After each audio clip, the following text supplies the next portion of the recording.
Selamat jumpa kembali di video belajar pemrograman menggunakan Scratch. Di video kali ini kita akan mendalami salah satu konsep pemrograman yang sangat penting, yaitu seleksi kondisi atau conditional statement, di mana kita membuat keputusan berdasarkan sesuatu yang terjadi pada program kita gitu. Nah, yang akan kita buat kali ini adalah semacam simulasi robot gitu ya. Jadi sebuah sprite nanti yang akan kita buat supaya dia bergerak sesuai dengan path atau alur yang kita punya. Jadi seperti kalau kita membuat robot yang bergerak pada satu jalur tertentu, dia kalau jalurnya belok dia ikut belok, kalau jalurnya lurus dia ikut lurus, dan seterusnya.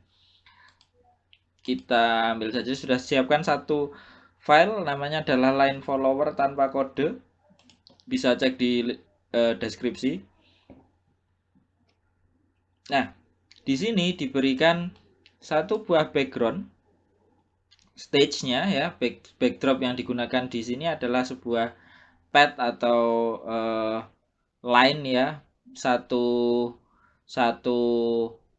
jalur yang akan dilewati oleh sprite. Nah, sprite yang kita punya di sini adalah seekor kucing ya, diberi nama cat. Kita bisa lihat detail dari sprite tersebut. Kalau kita lihat sprite ini adalah kucing yang memiliki telinga dengan dua warna dan moncong dengan warna pink. Telinganya warnanya kuning dan hijau ya. Ide dari program ini adalah nanti ada 3 kondisi yang membuat si kucing ini bergerak. Jadi kalau kalau moncongnya kucing itu ketemu dengan jalurnya, maka dia akan bergerak maju. Nanti kalau misalkan kuping hijaunya ini yang kena jalur ya, menempel dengan jalur, maka dia harus berbelok sesuai dengan arah kupingnya. Kalau yang kena yang hijau, maka dia bergerak ke arah searah jarum jam. Kalau yang kena yang kuning, maka dia bergerak berlawanan jarum jam. Jadi misalkan ini gerak gini, ketika nanti kuping hijau ini menyentuh garis hitam, maka otomatis dia direksinya akan sedikit berubah gini. Lalu kembali hitamnya kena si moncongnya yang agak semu pink ini, dia akan bergerak maju.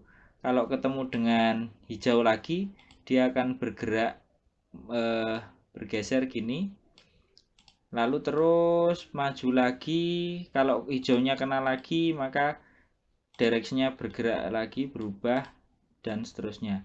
Misalkan di sini, nah kalau hijaunya yang kena seperti ini, maka dia harus berputar sedikit supaya menyesuaikan dengan jalur. Nah, seperti ini.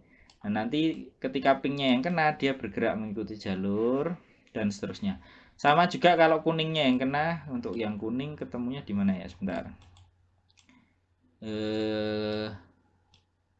Misalkan seperti ini. Nah, kalau misalkan gini, nah gerak dari sini misalkan dia akan ketemu kuningnya ketemu jalur hitam ini, maka dia akan bergerak berlawanan arah jarum jam, menyesuaikan gini, dan dia akan bergerak.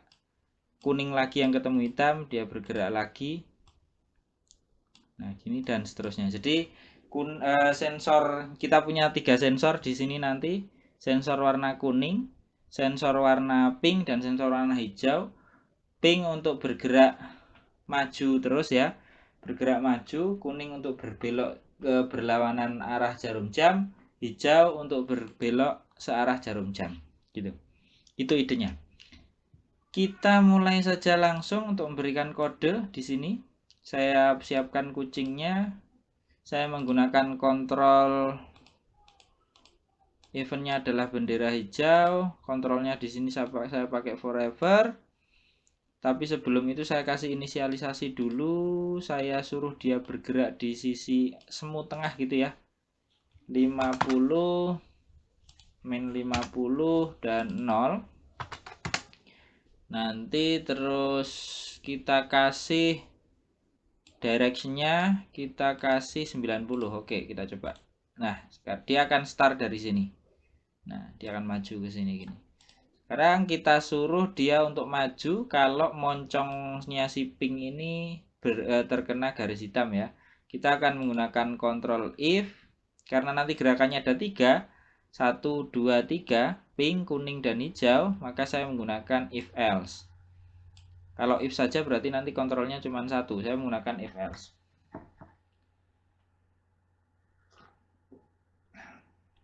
Sekarang kita pakai sensing color is touching. Di sini color yang menyentuh adalah kita ambil warna pink. Iya, ya kita bisa mengambil warna menggunakan ini ya, tanda ini. Jadi kita ambil warna yang ada di sini. Is touching menyentuh warna, kita ambil saja biar aman. Ambil warna di sini ya. Nah, sudah. Kita suruh ngapain kalau dia nempel? Kita kasih move. Nggak usah cepet-cepet, 2 step saja. Sekarang kita coba. Nah, bergerak dia. Sudah bergerak, dia berhenti. Kenapa berhenti? Karena moncongnya sudah tidak lagi menyentuh hitam. Gantian yang menyentuh hitam adalah si hijau. Nah, di sini kita kasih perintah untuk untuk hijaunya. Kita pakai controller if lagi. Saya pakai if else lagi karena nanti kita masih punya kuping kuning juga. Kita copy dari sini aja. Colornya saya ambil hijau. Ya. Kalau menyentuh hijau kita suruh muter, belok ya. Beloknya kalau hijau berarti searah jarum jam. Kebanyakan kalau 15 saya buat 5 derajat saja. Oh, dia langsung bergerak terus. Kasih move-nya di sini adalah 0,5. Jadi gerakannya agak lebih sedikit smooth. Kita lihat. Nah, dia sudah bergerak begitu. Nah, sejauh ini sudah berhasil untuk pink dan hijau. Sekarang kita minta untuk yang kuning juga. Lihat, dia sekarang berhenti karena yang menyentuh jalur sekarang adalah sensor kuningnya ya, telinga yang bagian kuning. Kita duplikat saja. Saya masih ada if lagi karena ada gerakan tambahan. Nanti kalau dia nggak menyentuh pad sama sekali, kita kasih perintah untuk bergerak aja nanti. Stop dulu biar enggak. Saya ambil yang kuning.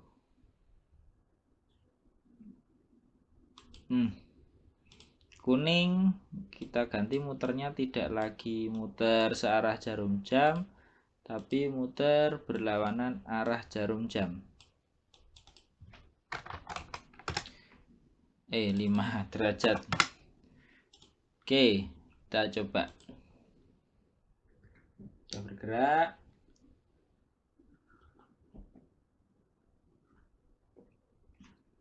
Ya, kiri juga sudah oke. Selesai. Kenapa saya masih punya else lagi di sini? Nanti tujuannya adalah kita tambahkan satu blok kalau si kucing itu keluar jalur. Jadi misalkan posisinya di sini dia nggak bisa gerak kemana-mana. Misalkan ini go-to-nya kebetulan misalkan nggak ada ya. Ini si kucing nggak bisa ngapa-ngapain, nggak bisa bergerak kalau dia nggak menempuh ketemu jalur. Jadi kita minta dia nanti bergerak sesuka dia. Kalau kemudian dia menyentuh jalur, dia akan mulai jalan. Nah, seperti ini. Kalau dia keluar dari jalur, dia diem aja. Tapi kita suruh nanti kalau dia keluar dari jalur, dia bergerak. Kemanapun dia menghadap, dia bergerak. Kalau misalkan ketemu pojok, dia mental gitu. Jadi dia akan bergerak sesuka-suka hatinya. Nah, nanti supaya dia bergerak sesuka hati sambil tetap mencari jalur. Kalau sudah ketemu jalur, dia akan mengikuti jalur kembali begitu. Jadi saya kasih move, nggak usah terlalu cepat. Mungkin move-nya 1 step saja kalau di luar jalur. Lalu saya kasih atau setengah ya. Nah, dia sudah bergerak keluar jalur. Saya kasih move if on edge bounce. Ya. Iya. Nah, kalau dia di luar jalur dia akan bergerak seolah-olah mencari jalur. Nanti kalau ketemu jalur dia akan bergerak lagi. Kita lihat, nah dia ketemu jalur, dia mulai gerak lagi. Kalau dia tiba-tiba keluar jalur, dia akan bergerak, terus dia mencari jalur, ketemu jalur, dia jalan lagi, begitu ya. Ini adalah salah satu ide dasar kalau Anda misalkan mau main robotik begitu, membuat robot yang mengikuti satu jalur tertentu. Ya, idenya adalah menggunakan 3 sensor. Sensor bergerak maju, yang kedua adalah sensor bergerak searah jarum jam, dan yang ketiga sensor untuk bergerak berlawanan arah jarum jam gitu. Terima kasih sudah menyaksikan video ini. Sampai jumpa di video-video selanjutnya. Jangan lupa like, comment, share, dan subscribe. Terima kasih.